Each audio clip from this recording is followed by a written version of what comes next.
All right, hello, and welcome to our Tuesday comics review show. I'm Jason, I'm Andy. and we're with Infinity Flux Comics. Every week we get our comics in a day early. We bag, we board, and then we take a break and we sit down. We divide them up and we read all the best ones, all the ones we think people are going to care about, and we do this spoiler-free review show. It's increasingly getting more and more books every week to read. We split them up, and it's like I've got a stack to read. There have been a lot of books to read the last few weeks. I mean, DC with Future State, that's just so many number ones and number twos that people want to hear about. Marvel's been on the top of their game now for, I mean, at least the last year. Man, yeah. And then indie books, they've just really a rise in quality titles. Like I know you're going to go over Radiant Black. In fact, let's start there today. Yeah, I'll start out with Radiant Black number 1. So this is from Kyle Higgins, who you may know worked on Mighty Morphin Power Rangers back when Boom kind of relaunched that and modernized and everything that's still going on. He's not writing that anymore, but even in the backup pages, he says a lot of this book was inspired by his time working on Power Rangers. That idea of kind of a young kid coming to some powers. Well, this one's interesting because it takes that idea of the average Joe finding powers. This is the main character, definitely down on his luck. He was a writer. Definitely one of those writers that it's like, oh yeah, I've got this big book, there's this publisher, he's just waiting on me to finish the book, he can't wait to publish it. Kind of find out, he's like, I talked to that guy like 4 years ago, probably doesn't remember who I am. Right. Wishful thinking. Wishful thinking, kind of like trying to bolster himself up. He has to move back in with his parents. He's just getting hit left and right with some bad stuff. So he's back home now. His friend comes over. His friend is kind of you can tell they were friends when they were younger, kind of a goofy guy. So he kind of treats him to the city and learns about what's going on.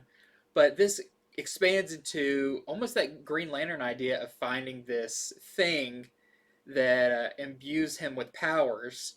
It's not really a spoiler because that's all in the solicitation for it about kind of how this kicks off.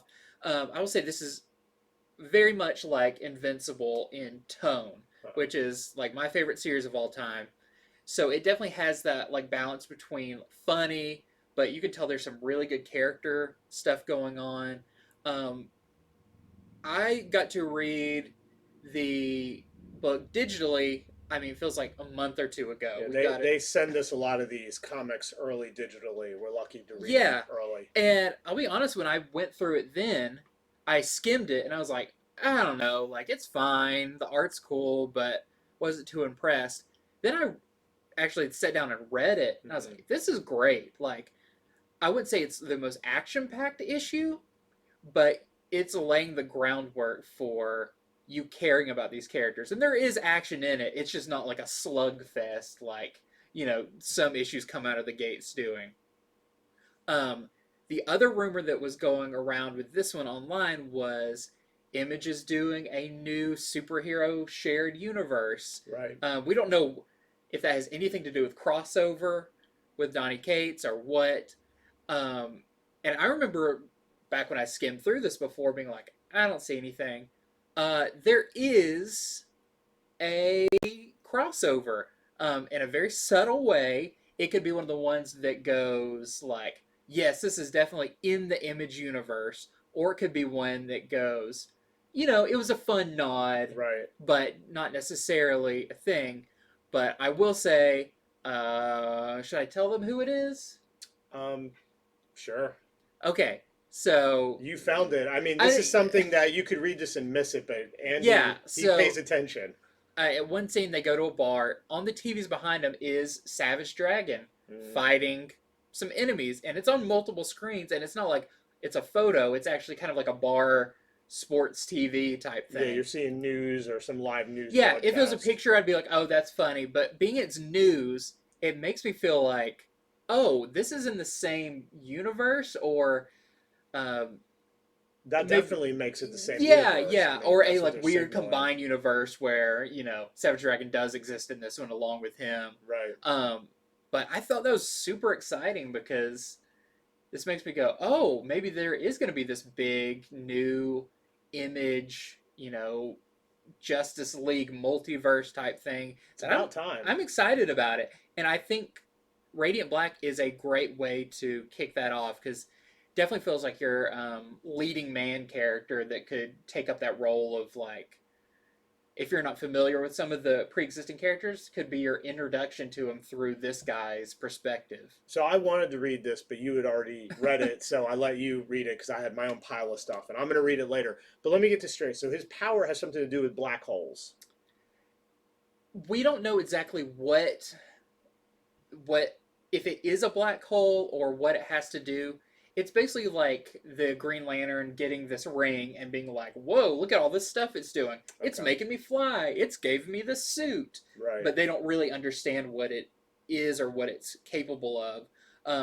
But then there's a scene, last page thing, which I'm always grateful that they do when it's done well, to be like, oh, I got to read the next one. Where you go, oh, there's more going on here. So I definitely feel we're going to find out the origin of the power, Right. and is there anyone else that has this power? And what exactly can it do? Some of the fun Right. will be figuring out with the character what the powers. Yeah, those are always fully fun are. scenes of like, Yeah. I can fly. Oh dang, I don't really know how to fly, and Yeah. doing all that. Or But, when the sun gets eclipsed, I can't fly and I'm falling now. Yeah. Or yeah. So I highly recommend Radiant Black. I think this is a great new, like jump on point to something that could be potentially very big, and feels like it has the legs to be, the next solid ongoing superhero book. I feel like we haven't gotten an indie superhero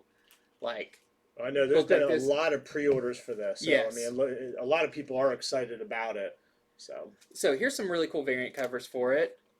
We have this one, which it's so hard to see on here. He's tiny, flying up through the clouds.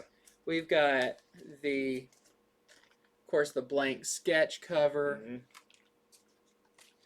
We have the Costa 1 in 10. So any of our local customers or anybody, we have it for $12. So just let us know if you want that one. And then we have the 1 in 25 Finch cover, which is awesome to see. Such a different artist take Finch, who has such a realistic, a little bit gritty edge style, drawing that suit. And you all heard it here first. Andy saw Savage Dragon in the comics, so pick up your copy, see if you can find. I know, that's the thing. Where he No is. one told me online. I was reading it and I saw it. So if someone's talked about it before me, I didn't do it. Yeah. I didn't read it beforehand. Okay, so I'm going to start off with some Future State stuff. I read a lot of Future State today. So the first I will talk about is Future State Justice League #2. This is the second part to the two-parter. So this is the end of it for now. It was a fantastic issue, I have to say.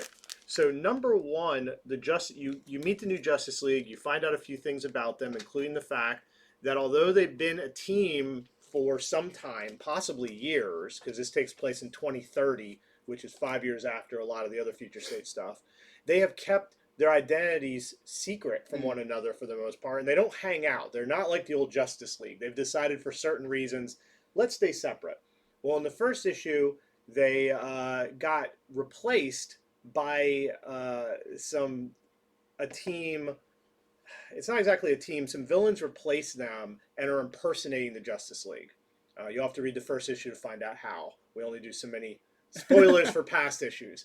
Anyway, so in this issue, the new Justice League realizes that not knowing each other is a bit of a problem when you're going up against imposters. How do you tell the imposter versus the real person? Especially if you don't know the other person very well. Yeah. So it's really cool. So they kind of examine this philosophy they've been doing, and guess what happens? They have to get to know each other. So as a reader, here we have these new characters. I mean, it truly is a new Justice League. It's all new people who are not Justice League members. Jonathan Kent, Yara Flor, Joe from Green Lantern, and seeing them have to kind of get to know each other and what they reveal to each other is really cool.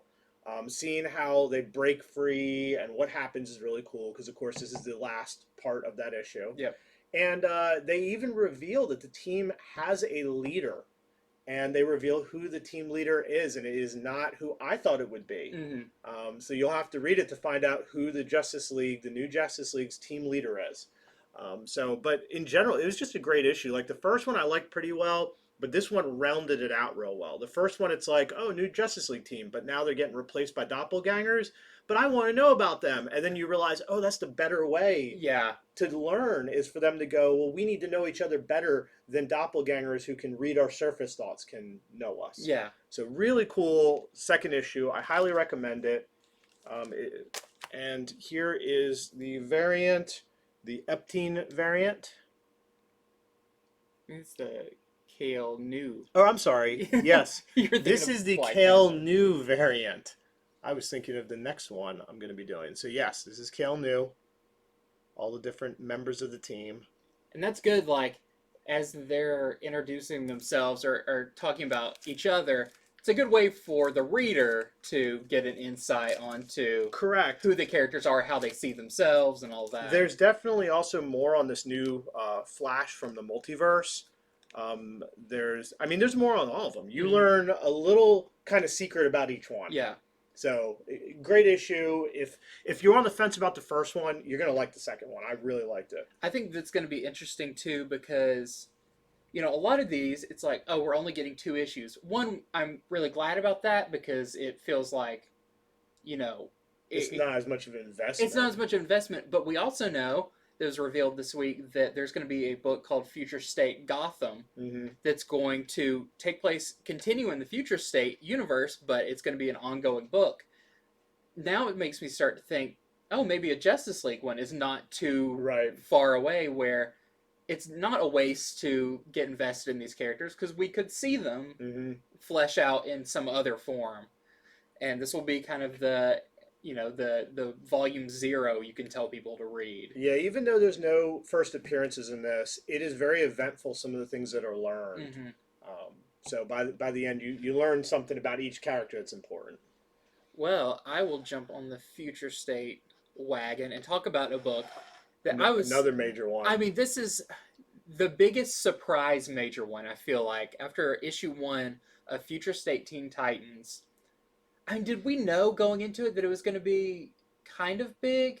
We knew Red X was going to appear in Future State from their promo thing, and I guess we knew that it would be in Teen Titans. Right. But for one, I didn't know that issue 1 was going to be so good. Like, it is a very solid issue that, I mean, has so much, like, emotional weight and character development, plus a ton of new characters. And then we find out that they announced that there's going to be a book called Teen Titans Academy. Yeah. Well, that leads me heavily into this issue, which picks up where the last one left off, where Nightwing has now donned the mask of Deathstroke. Now, it doesn't seem like it's like, I am Deathstroke now. He mentions, like, well, I needed a mask. And he's even like, I haven't worked with Deathstroke in a while now. And so it's like, so you worked with him at some point? That still brings up a question. When that happened. But the big mystery in this also is who is Red X. Like, he is prominent in this book. We know from, like, the Teen Titans cartoon that this was Dick Grayson's kind of alter ego character that he created. But clearly that's not who this is, because they're interacting. Correct. And I feel like they're definitely leaning heavy into the mystery of who he is and what his significance is, because you can tell he's kind of the nucleus that a lot of things are circling around. Dick Grayson knows him. He trusts him for the most part, at least enough to kind of reintroduce him. The rest of the Teen Titans do not like him and say, he's the cause of all this trouble. It's mentioned that, like, the big, bad, evil thing that's going on in this book, it's like, well, he's the one who unleashed it. And it's very interesting, because I feel like as you're reading, you're like, well, who is this? Like, is it, I mean, my first thought was like, is this Damian Wayne? Yeah, that's what you were saying. Is this Tim Drake? This sounds like Damian to me. It very much if the Teen Titans are angry at him. I would think if it was Damian, Dick Grayson would talk to him a little differently, like a little I more also feel like personable. Damien, he talks a lot and he's not very big on like, staying to the background. Yeah. So So whatever character this is, we actually see them with their mask off, but their face is in such shadow that we still don't know who it is. So we're talking people know who he is. Clearly, like the other Teen Titans members know who he just us is, but readers us readers don't don't know know who it who he is. is. But that all leads to what's going to be coming up with Teen Titans Academy, and this has like a direct like the last page is like, how did this craziness all begin? How did we get here? Read Teen Titans Academy to find out. So I think this is a really cool one introduction to that whole concept, but also like it makes me really excited for the ongoing series to be like, how did we get here? Like we know that Red X is going to play a part in it. We're going to see all these new characters, younger and introduced into this new Titans team. But yeah, this I mean, I love this issue. It's really exciting. It's a lot of character stuff, but overall I think it's one of my top two favorite future state books, I would And say. number one sold out everywhere. Yes. And speaking of selling out, we this is the variant for it. We do not have any left, but you can see how hard they are leaning into Red X in this series. So I think definitely if you haven't got number one yet, get number one, pick up number two. Yep, if you can find that number two, Mm-hmm. you probably grab it. It's a good idea. If anybody pre-ordered through us, don't worry. You got it. We got we got enough to cover all our people. So Yeah. okay, so I'm going to talk King in Black. There were two King in Black tie-in series that I read this week. The first one was King in Black, Black Panther #1. This is actually a one-shot. So what happens when the forces of Null come to Wakanda? That's the most southern Yeah. Wakanda. Wakanda. So what happens when they come to Wakanda? So Black Panther, he has to figure out what to do as the people of Wakanda are getting nullified and taken over. And let's just say he gets some advice that is hard to swallow. One of his advisors kind of tells him, we're not going to win. We got to leave behind everyone who's been nullified, and we need to run. We need to save everyone else. That Other can't people, sit well with Black Panther. that is not what he's used to doing at all. Other advisors are telling him, forget it. We got to battle to the last. Well, like any good leader, he comes up with a third option. You'll have to see what it is. But let's just say there's a secret weapon involved that has rarely been used. There's also a major character who gets nullified in this. But everything comes to a nice resolution in the end. I'm not saying it's necessarily all good and all smiles, but you'll just have to read it.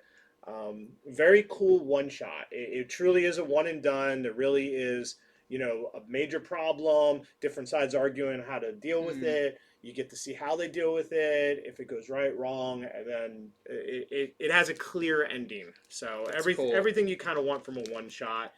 Really neat to see sort of how Wakanda deals with Null and his forces. This is the Epstein variant I was talking about last time when I got the names mixed up. So there's the That's Epstein cool. variant for I it. feel like yes. he's one of the. I don't know. It's like you don't get too much past Black Panther. They like- keep putting a lot of purple and stars in the covers Mhm. because they've been doing sort of the intergalactic Yeah. Wakanda Empire. So I'm also going to tell you about King in Black Thunderbolts #2. So this is a 3-part series. So this is the second part to it. The Thunderbolts have been put together. You see the new team right here by Wilson Fisk to try to kill Null. Yeah, the Kingpin's like, I'm not letting this intergalactic god mess up New York. He doesn't even care about the world. He cares about New York. And he puts together this team, and he's like, I don't know how, but go kill Null. So the best part of this was a really fun read. These are villains, anti-heroes, and people who are on the edge of being heroes having to interact, and they're not nice to each other. They know they're only a team because, they're in it because of different reasons, because Kingpin's kind of making them do it. So having them argue and bicker and jab at one another and insult one another. It was really funny, and just I don't know, I quite enjoyed reading it. It was good for those reasons if you like that sort of book where people just call out each other and make fun of each other's costumes and names. By the end of it, they concoct a plan to kill Null that is so strange. I have to see how it pans out. That's the best I can say. Also, there's a lot of really good moments with Star in this. So she's a character you're interested in, and I think she's a character we're going to see a lot more of in the future. Yeah. You might want to pick this up. Star has a lot of really neat, interesting moments. And speaking of Star, here is the Chichetto variant. One of the best variants of the week, I think. It's great. It looks great. I mean, look at it. It really seems to glow. I was just thinking that, yeah. So you might want to look out for that one. You told me what their plan was to stop Null. And it's just like, only this team would come up with that as an option. It's a very Thunderbolts villain's way of being like, it's a real like messed up way that a hero would not even think of to take out a character like that. I think it would be funny if it works, and that's how King of Black ends. Yeah, they're like, oh, you want to see the ending? It's over here in part 3 of this miniseries. In Thunderbolts number 3 with their morbid plan. Yeah, that's a good way of putting it. Yeah. Okay, I think yeah, let's talk about DC Love is a Battlefield. So this is your yearly DC Valentine's Day one-shot. This is funny. So for years, I feel like DC has been doing holiday one-shots. They do Christmas ones, they do Valentine's Day, they do Halloween. I would say definitely starting with the winter one, this last winter, that actually had the first appearance of the new Flash in it. The Merry Multiverse. The Merry Multiverse. They've really upped their game on these. For a while, I don't want to say they were throwaway, but they were inconsequential. Right. Like the stories, they were one and done. They were, they didn't really have much impact on things. Yeah, it's like they were telling the writers, you can do whatever you want, just make sure no other writer ever has to worry about what happens. Exactly. Like this has got to end the same way it began. Yeah. But then suddenly, I feel like they're starting to, up their game a little bit. So of course, this is the same thing with its multiple stories about different characters and love, or love as a central theme. Sometimes it's a love-hate relationship, but they got some really good talent on this. We have people like John Ridley, who's been doing Next Batman, who is one of DC's, and he actually has a story in a Marvel book this week. Rising Stars getting a lot of power in the field, making big changes in a lot of characters. We have Tim Seeley. We have a lot of really cool people working in this. And as I was reading it, I was like, for one, the quality of this definitely feels top-notch. The art is awesome. The writing's really good. The subject matter is really funny because you think of all the different characters that have relationships. So, of course, there's Hawkman and Hawkgirl. There's a Mr. Miracle and Big Barda story drawn by Rob Gilroy, who, anything he does immediately, it just becomes like 10 times funnier. A little funnier, yeah, his art style. But I will say there's a few stories in this that caught me off guard. Some of the minor ones, like there's a Batman Catwoman story where they go on a cruise. Just really funny. Batman is dressed up as Matches Malone, and it's a villain's cruise. It's like all the villains have like a themed cruise they go on. There's a Wonder Woman story that I don't know if it is a first appearance of a villain, but I've never seen it, called the Blue Snowman, who is like a giant robotic snowman. Really funny. But the one note I want to make about this is there is a Harley Poison Ivy story, which is really, really good. Really glad that they get kind of a spotlight on them. And I pointed out to you, there is a scene that takes place in the future, and there's a bunch of characters we recognize, but a little bit older. So Nightwing's there, but his suit's a little bit different. Batman's there, his suit's a little bit different. Harley and Ivy are there, but they're a little bit older.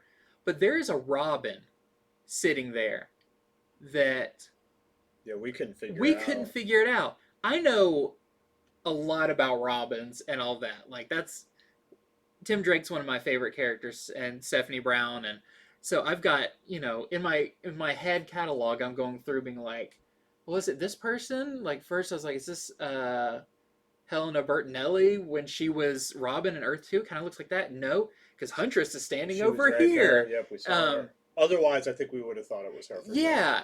So So obviously, this is a female Robin that we could not yes. place. So I will just say I don't know if this is a first appearance, but to me and my knowledge and my research, I could not pinpoint who this Robin is. There's no dialogue though. It There's is no just they're dialogue. just in It a is picture. just a cameo. Right. But I feel like stuff like that, a lot of the times people look back and be like, oh yeah, that one page in that For one sure. random book. It's just like, was Yara Flor's first appearance in that Wonder Woman annual? Or um, you always get like these weird little like someone eventually is like looks back and is like, oh no, that character was in that. Hmm. So could just be a throwaway thing. Could be a Robin that I hadn't seen Just ever. because they show it in the future doesn't mean they have to follow through, but they Right. could. But And just the fact, why would you have one there? making someone a Robin, I feel like is Yeah, a pretty like you don't just it sneak doesn't that happen by an every week. editor. Yeah. Like they need to be they go like, okay, who is this and why are they Robin? Because we've got a list of people like these are verified Robins. But anyways, it's a really good story. Plus, it feels like they're maybe throwing a little extra interesting crumbles into the mix. Well, if any of you read Love is a Battlefield and you see the panels Andy is talking about with the female Robin, you can place her and let us know. 'Cause, Yeah. we know a lot, but we're not perfect. Yeah, so let us know. But overall, fun book. Really great read. Some stories are like a page long, some are like 6 or 7 pages long, but a lot of fun. Okay, so I read Superman Wonder Woman #2. So in the first Superman Wonder Woman, they're trying to stop these two gods from having a race that is destroying the planet. And so Superman and Wonder Woman, with all their powers, they're like, well, we can do something about this. Issue #2, they are in Superman's, and this is, of course, Jonathan Kent. This is new Superman. This is not the original Superman. They're in the Fortress of Solitude, messing around with very powerful artifacts.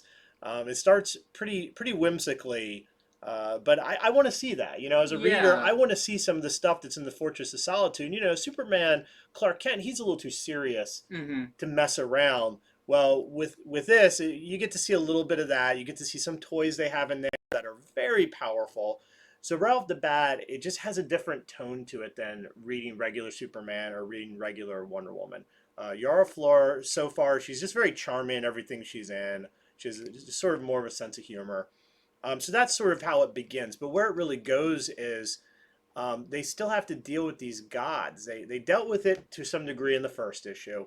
In this issue, they both have a new challenge where they're both sort of going up against the gods separately, which is really cool to see how they do this, to see what their plans are. You also get to hear what the gods think of them and some of their thoughts on them. Comparing one to the other it's pretty interesting. I like that a lot.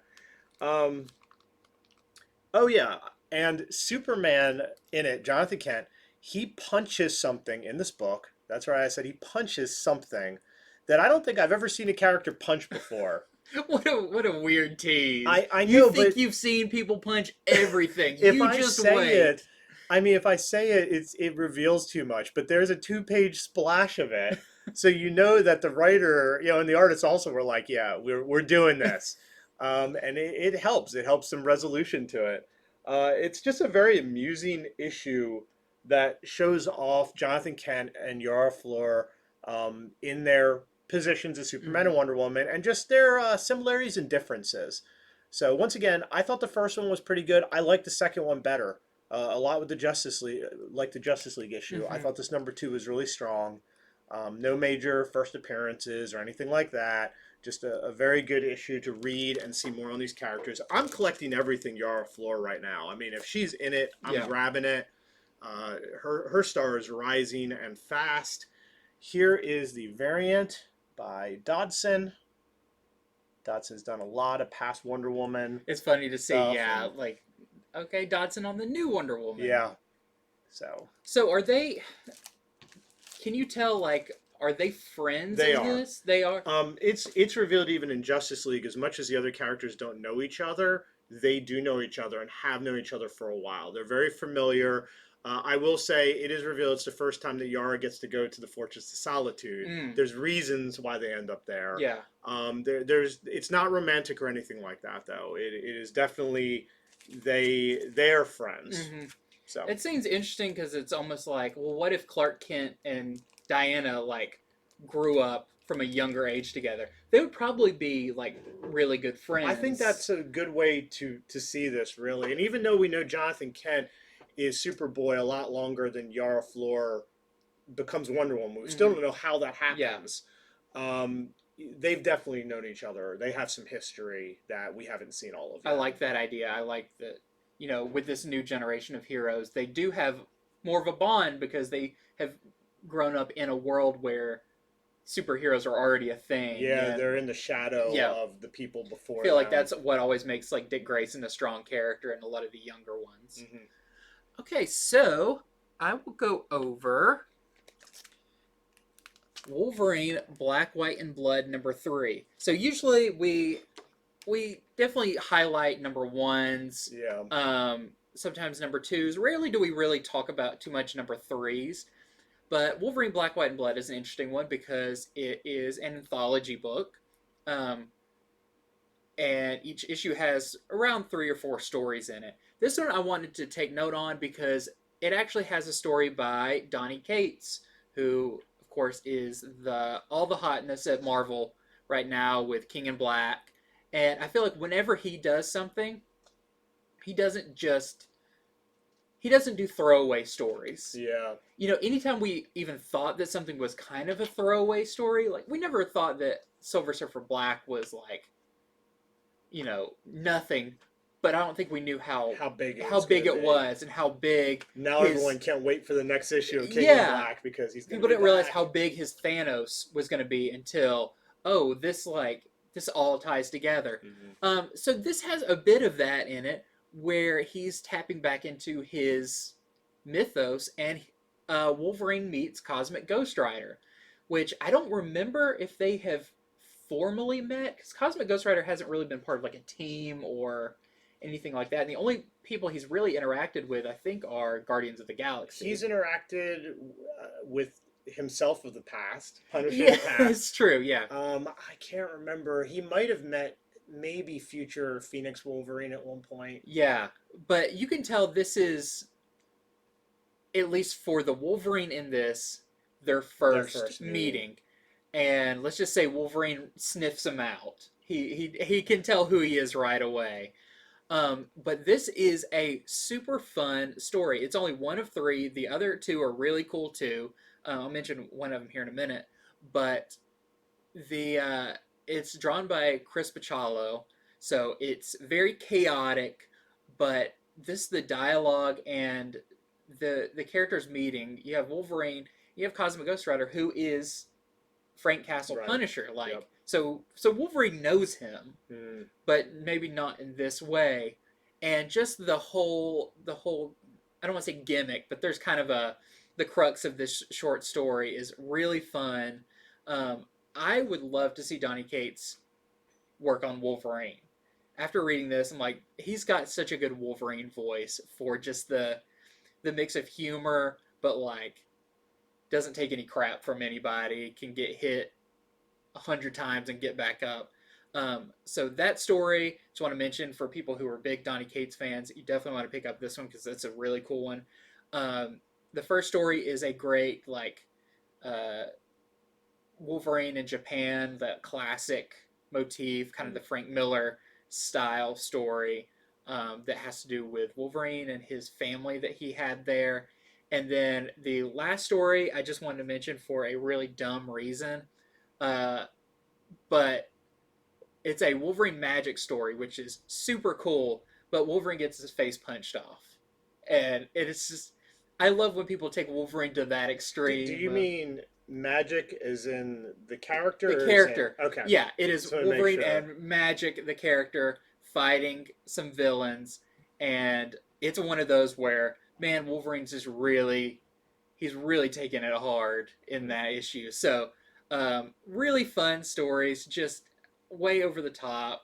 It's black, white, and blood for a reason. So this is a bit more of a mature title, but if you're wanting to read just an all out good um, one and done story. Yeah, Andy told me the premise behind the Donny Cates Wolverine one, and the premise is great. It's really So good. I haven't read that yet, but he told me the premise, and I was like, yeah, everyone who likes Wolverine is going to be like, yeah, I need Yeah, to check that one out. yeah, and there is a variant for this. This is 1 in 25.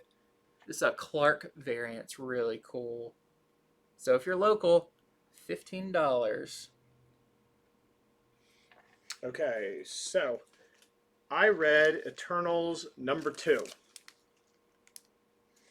I guess it's not a spoiler to say that Thanos is in I it. guess that kind of gives it away. So at the end of Eternals #1, Thanos is back. There's been a very important person has been murdered, and who do they think did it?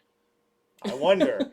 Well, this one has a really cool fight between Icarus and Thanos. I mean, they're just trading blow for blow. I won't tell you how it all goes. I won't tell you who wins, how it ends, but it is quite the fight. Um, the other things that this issue is about is them discussing this murder, who could have done it. There might be a traitor in their midst. The Eternals haven't been around for a long time. Issue Mhm. 1 explains why they're back, how they're back, what they're doing now, because they used to have a mission and now they have no mission. You know, their mission used to be to protect the Celestials, and they're not doing that anymore, so they can do anything they want. But right off the bat, they have this big problem, and there might be a traitor who might be in league with Thanos, which is never a good thing. Thanos doesn't really need You'd think you would learn allies. by now, like, don't align yourself Yeah, with he tends Thanos. to just use people for as long as he needs to.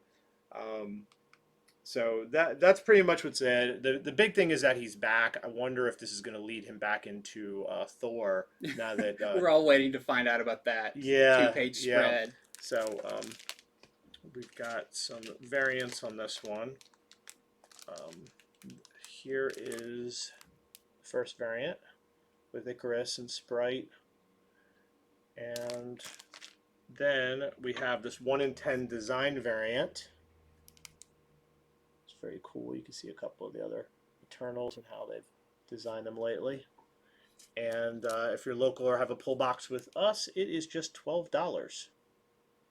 Awesome. Yep. I'm looking forward to learning about Eternals because I don't really know a whole lot This about this them. is doing a great job. Like read the #1 to #2 because they also have some pages that aren't comics where it's more like here's a hierarchy of them and Mm-hmm. here's the different groupings of them and here's them and the Yeah. villains and Huh. so it is good to learn about them through it. Cool. Well, I will mention now.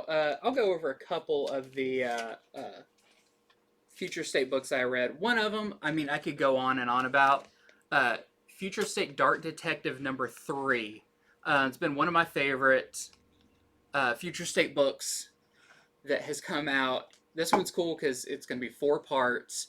Um, but we're 3 issues into it, so I'll just tell you briefly. We do get the kind of first meeting between Bruce Wayne and the next Batman, and I feel like it's not necessarily how people expect it to go. It's not. Um, I feel like you would go into it thinking it would just be like Bruce Wayne would be like, no, no, you can never be that. That's a thing. It's like no, he's got an interesting take on it. Um, really good issue. The art is incredible in it. I can't recommend Dark Detective enough. Yeah, If the you've been first two, I so enjoyed the first two. yeah, I'm looking forward to that third one. if you're not reading it, I mean, pick it up. We've got all the issues. You can catch up on it real fast. And then we have the awesome Bermejo cover where that scene pretty much does take place. Just really cool. Then I will mention we do have the last issue of Kara Zor-El, Superwoman. which ties up her story really nice with her being the Superwoman of the Moon. And the variant cover. It's really pretty, really spotlighting her costume there. So I think those may be the last Future State books I have. I still have at least one. So I read Future State Green Lantern #2. So there was a lot going on in this book. 3 different stories in one book. The first story is a second part one with John Stewart, as you've never seen him before. This is John Stewart, who is a gladiator, basically. I mean, that's the way he looks and the way he kind of acts. The Green Lantern rings are no longer working, so he has to use his fists, and he proves without a doubt that he and his team are still effective without the rings. The rings were useful, but that is not what makes you a Green Lantern, is what he shows in the first story. The second story has the Teen Lantern, and she has a Green Lantern gauntlet that's fused to her. Mm-hmm. And so they send her on a solo mission to try to figure out what is going on with this thing. It has power, and they don't have power in their rings. So that's sort of the second story, this neat little solo mission with Teen Lantern. And then the third story is a Hal Jordan story. It's set in the year 28 something. It's a 28 something. It's pretty far in the future. Yes. And Hal Jordan, his ring still works. He's trying to find out if there are any other rings in the universe that work. And let's just say he comes upon another Green Lantern that is already fairly popular, that he has never met before. They have their first meeting. I will not say who. And so that's sort of the big deal to that. And we have this variant for it right here. Here is the variant. Cool. Well, I have a new book to talk about. This is Orcs from Kaboom, which is Boom's kind of all ages imprint. And this one's cool if you're a fan of shows like Steven Universe or a regular show. This definitely gives me those vibes. Adventure Time, kind of over the top, pretty cartoony, but with that kind of dry wit sense of humor. So this was a lot of fun. If you like those kind of things, I'm sure you'll really like it. A lot of cool characters. They all have personalities. Their whole orc little society and everything. Going on an adventure, following in the footsteps of a famous orc adventurer. So we have that one with some variants. It's one where you can kind of see the team. And then we have, if you have a pull box with us, we have the 1 in 10 for $12. A little hard to see there, but it's definitely like a more like painterly style for those. Really nice. In all my years of playing Dungeons and Dragons, I have killed so many orcs. It might be refreshing to see what they're like. You'll never be able to play a game like that again because you'll look and be like, oh no. they they have their own little adventures, and I'm really stepping in that. I'll just have to play an orc or half-orc character from here on out. Okay, also out this week is Last Witch #2, which is a Boombox all ages title. The #1 was very cool. The art style, it's very sort of old Disney animation style. I mean, if this would translate really well into an animated movie. Of course, the premise is there's one night of the year that this witch comes out of her tower to feast on kids.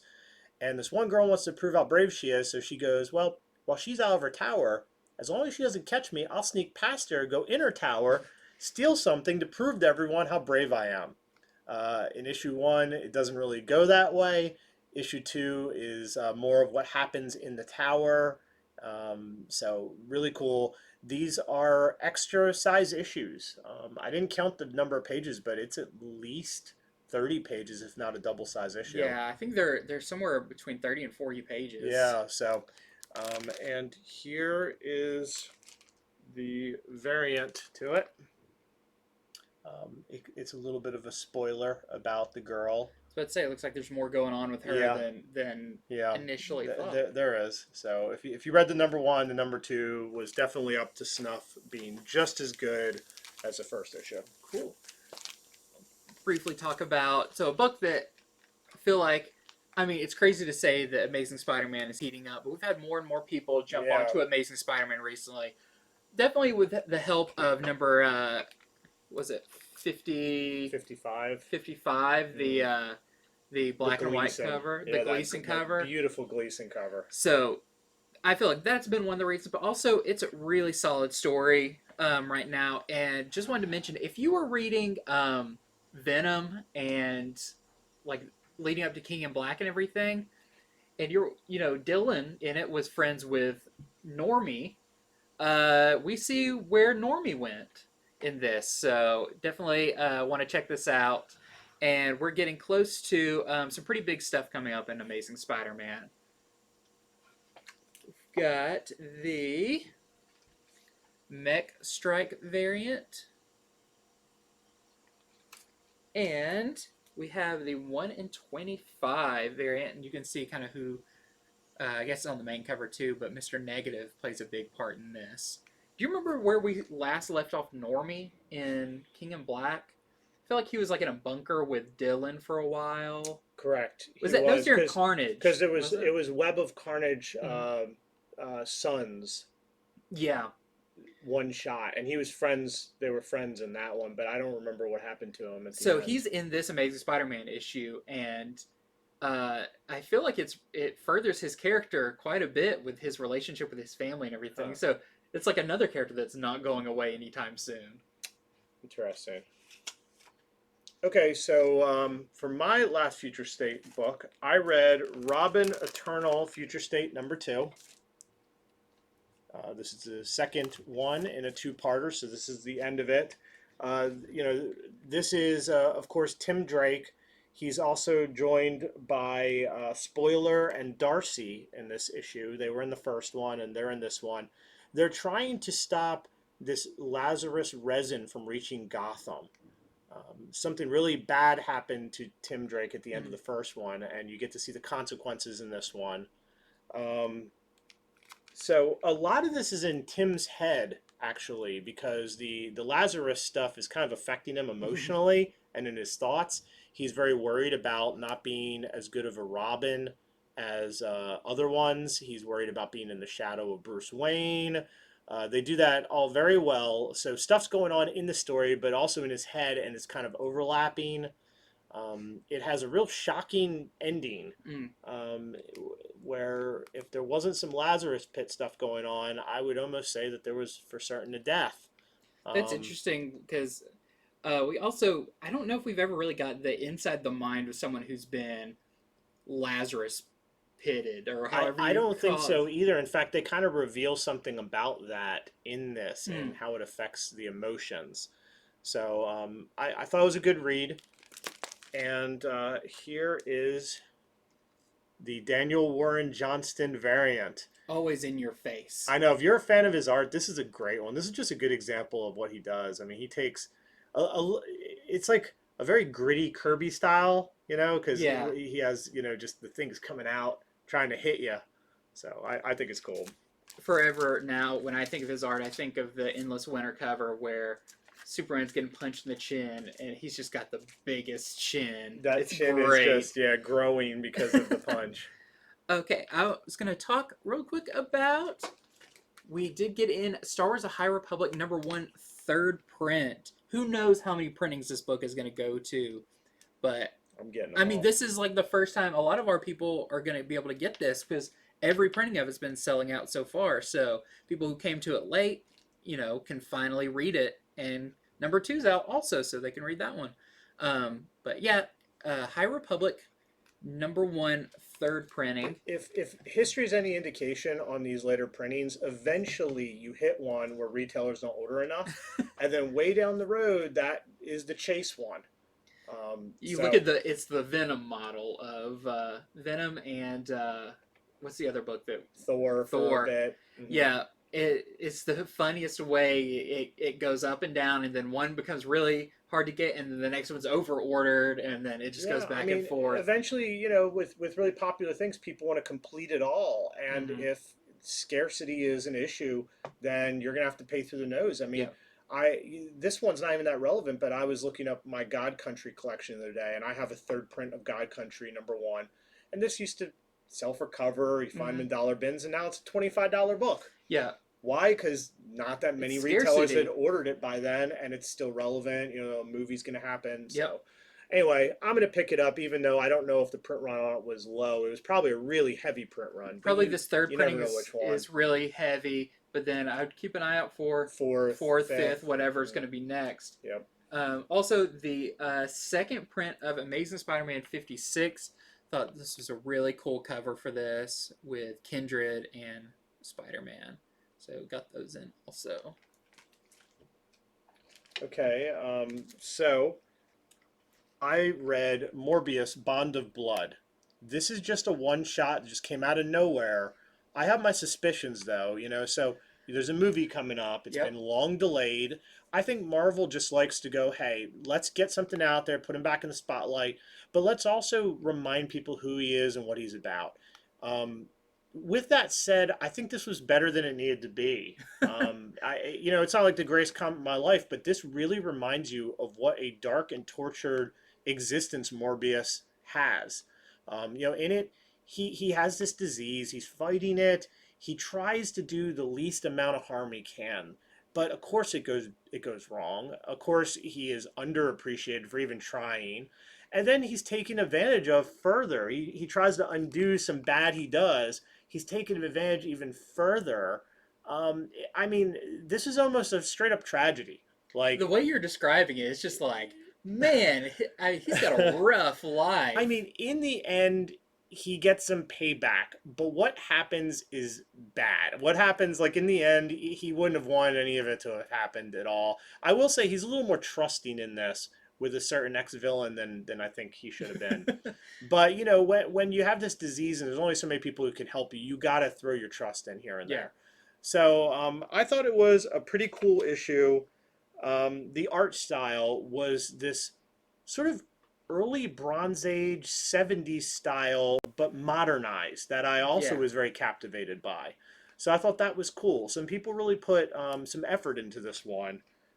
So just a nice one and done. If you're interested in Morbius, if you want to catch up on who he I was about is, to say, is it a what good his life is refresher if like, you haven't read Morbius in a while, it or what doesn't it his? doesn't do a whole like, okay, well, here's how it all Yeah. began, but you get enough hints of it that if you don't know him well, you'll know him better. Mm. It was written actually by a writer and editor at Marvel whose name is Ralph Macchio. This is not the same Ralph Macchio You who can is in pretend. Karate Kid and Cobra Kai. He Yeah, must get that all the time. I'm sure he does. So, Well, I am out. okay, I've got, let's see, a few more things to go over. We got these Future State second prints in. One of these real hot. Yep. So hot, we're just showing it off. We're out of it, other Hmm. than the people who pre-ordered. So this is the Future State. Well, this was Superwoman. Yep. This is Future State Superwoman. These covers are great. Swamp Thing. Flash. Oh, whoa. He has so much stuff coming out of him. Future State Flash. You could tell some of this stuff. We had so much to go over. We just grabbed it Yeah. at the end. But here's the big one. We are out of this except for our pull box customers and people who asked for it. We've covered all our people. This is Future State Teen Titans #1, second print. If you could find this out in the wild, I would grab it. It is not because of Deathstroke. It's because of the guy behind him, over the shoulder. Everything Red X. Red X. Is blowing up. Also this week, haha, #1, second print. How you? It's the funniest book to try to say out loud. Understated, but just right. Understated, but just right. Lastly, we have this Excalibur #18 Dodderman variant. Love that one. It's a 1 in 25 showing off Rogue, all the different costumes and ways she's looked over the ages. I think anytime they do on the covers where like people could stand and look at it and be like, "Oh, that's from that one. Oh, that's I from this know. run." Yeah, I think I saw this in the early solicitations, but it didn't do justice till I actually had it in my hand. So if you are a pull box customer of ours, we have this one for 35 bucks. If not, we do this show just to talk to everyone, to share our knowledge, to just go on and on about comics. Yeah. So we appreciate you tuning in regardless. Um, so I think that is our show for today. Woo! I know, so much It's stuff to so go long over. today. It is almost tomorrow. Yeah, we almost ran out of time there. Our store closes at 7. We got 13 minutes till close now, but that's all right. So we also do a show every Friday called Comics from the Future, where we go over all the comics that are still open order. Hmm. They give us so much time between showing us the new covers and taking orders, and we get to show up right away. The maximum amount of time to see these issues. We tell you what we know about them, which ones we think are going to be hot or not. Pretty popular show. Yep. Most, if not all of these books we talked about today, we had previously talked about Yep. on there Yep, and gave people a chance three to or 4 order. weeks ago. Yeah, that is the show. We call it the comic show for smart people because smart people order in advance. Hmm. When you wait till day of, that's when it gets to where we say, sorry, we don't have this. But when we talked about this, we were like, you should order it. Yep. So we do that show every Friday. Thank you if you joined us on Facebook. We do this on Facebook Live, but then afterward we immediately repost it on YouTube, where we have a great growing fan base. We're almost up to 500 subscribers, so thank you for wherever you watch. I've been told on Facebook Live we've had a little bit of a stuttering problem today, so if that's the case, sorry, that's get on Zuckerberg, I guess. That's live TV for you. Yeah, so we'll be reposting a recording of this that will be in better quality. So, but that's it. Have a great rest of your day. Go read some comics. DC stuff's out, so go read it. Indeed. So we'll leave you with a little screen telling you about how you can order from us. We ship all over the country.